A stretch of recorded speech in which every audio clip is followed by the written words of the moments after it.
ಹುಲಿ ಯಾರು ಅಂತ ಫಲಿತಾಂಶ ಬಂದಾಗ ಗೊತ್ತಾಗುತ್ತೆ ಅಂತ ಆನೇಕಲ್ನಲ್ಲಿ ಬಾಲಕೃಷ್ಣ ವಿರುದ್ಧ ಮುನಿರತ್ನ ವಾಗ್ದಾಳಿ ನಡೆಸಿದ್ದಾರೆ. ಯಾರು ಹುಲಿ ಅಂತ ಎಲೆಕ್ಷನ್ ಆದ್ಮೇಲೆ ಗೊತ್ತಾಗುತ್ತೆ ಅಥವಾ ಫಲಿತಾಂಶ ಬಂದ್ಮೇಲೆ ಗೊತ್ತಾಗುತ್ತೆ.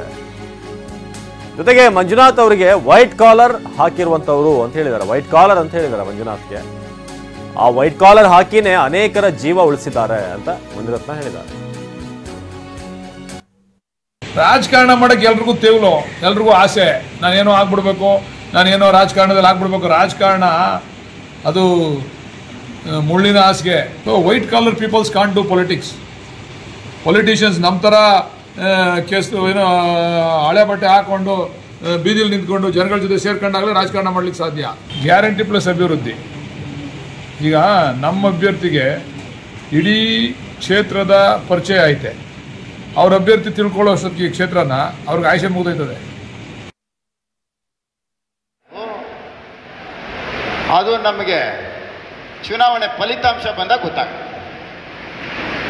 ಅರ್ಥ ಆಯ್ತಲ್ಲ? ಮಾಗಡಿ MLA ಮಾತಾಡ್ತಾರೆ, white collar, doctor white collar. ಹೌದಪ್ಪ, ವೈಟ್ ಕಾಲರ್ ಹಾಕ್ಕೊಂಡು ಆಪರೇಷನ್ ಮಾಡಿ ಆ ಜೀವ ಉಳಿಸಿ ಆ ಕೆಂಪು ರಕ್ತ ಕಣಗಳನ್ನ ತೊಂದರೆ ಆಗದಂಗೆ ಜೀವ ಉಳಿಸಿ ಮನೆಗೆ ಕಳಿಸ್ತಾರೆ. ಜೀವ ಉಳಿಸೋಂಥ ವೈಟ್ ಕಾಲರ್. ಇವರು ವೈಟ್ ಕಾಲರ? ಇವರು ವೈಟ್ ಕಾಲರ್ ಹಾಕೊಂಡಿದಾರ? ಹೇಳ್ರಿ, ಒಂದಾದ್ರೂ ಒಳ್ಳೆ ಕೆಲಸ ಮಾಡೋರ?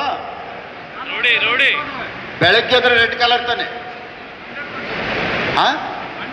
ಬರೀ ರೆಡ್ ಕಾಲರೇ. ಬಡವರ ರಕ್ತ, ಬಡವರ ಜಮೀನು, ಬಡವರ ಭೂಮಿ, ಅವರ ಕಣ್ಣೀರು, ಆ ಕಣ್ಣೀರನ್ನ ರಕ್ತದ ಕಣ್ಣೀರು ತಾನೆ ಅದು ರೆಡ್ ತಾನೆ. ವೈಟ್ ಕಲರ್ ಒಳ್ಳೇದ, ರೆಡ್ ಕಲರ್ ಒಳ್ಳೇದ? ವೈಟ್ ಕಲರ್ ತಾನೆ ಒಳ್ಳೇದು. ಅಂತ ವೈಟ್ ಕಲರ್ನ ಇವತ್ತು ನಾವು ಇಟ್ಕೊಂಡಿದೀವಲ್ಲ, ಇದನ್ನು ಮಾತಾಡ್ತಾರಲ್ಲ, ಇವ್ರಿಗೆ ಏನು ಹೇಳ್ಬೇಕು?